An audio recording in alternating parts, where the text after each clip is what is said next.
Tai va, šiandien darbą baigiau. Kalnai šaukia eit namo. Saulutėtuoja nusileis, o dar reikia į krioklį iššokti, išsimaudyti.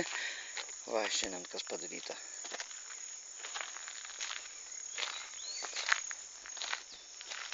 Kas čia kamera išcepta kaip visą laiką.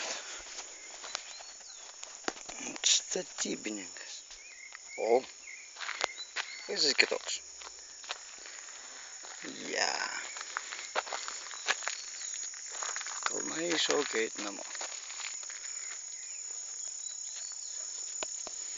Dešra, tu laimingas? Eisim namo dabar. Visą dieną su manim šiandien prabuvo Dešra. Gyvena nuo čia kokius 2 kilometrus. Nu, Dešra, einam namo. Čiau.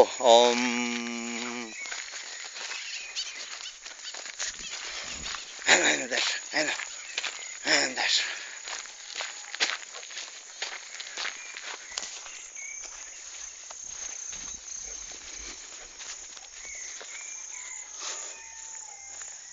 Ja. Vieni kalnai. Slėnis. Slėnis, o tai toks slėnis ir kiti kalnai. Giedančio gaidžio slėnis, labai juokinga. Nuo Vištaičio ežero atvažiavus. Baig! Ja.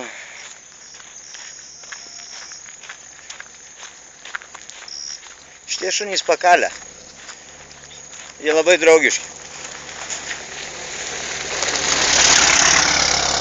O, Adolfo mašina. Šunys labai draugiški. Jeigu nori pakibinti, tai pribėga ir atrišinėja batų šniūrelius. Koks pasišiaušęs. Matai, kaimyną mato. Gerai, viskas gražiai.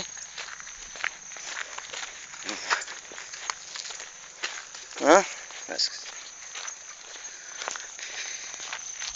Okay.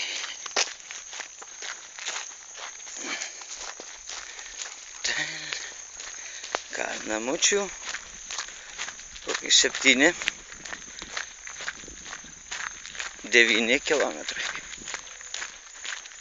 Žiūrėkit, kaip gražu.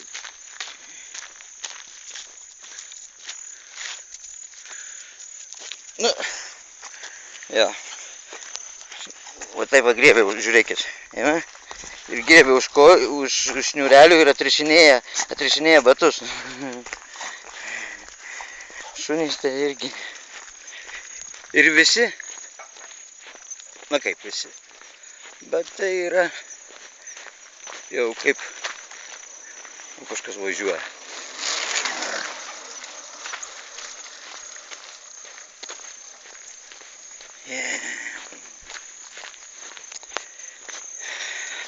Šnekėjau apie šuniukus.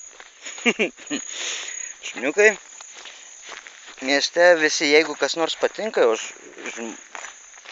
žmogus, koks tai šuniui patinka, tai jisai puola atrišinėti batus arba tampyti už klešnių, kad su juom bendrautum.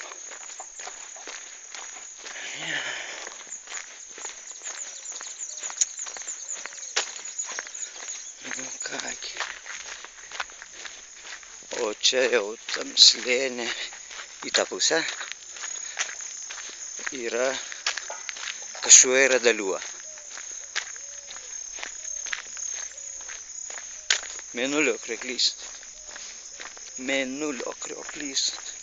Gaidžio slėnyje. Badžiau!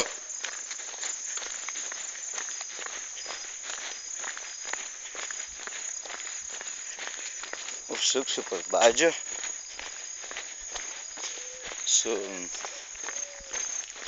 ir su Feliksu eisim prie Krioklio.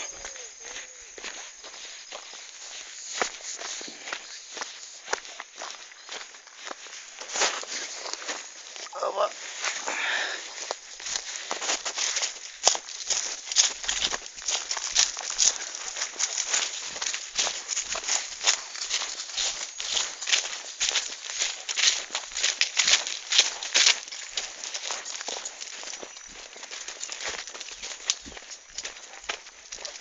Jie jau išėjo.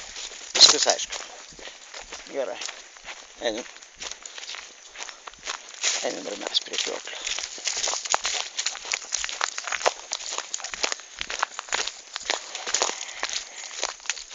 Pauzė. Pasirodo čia jau jie pareina.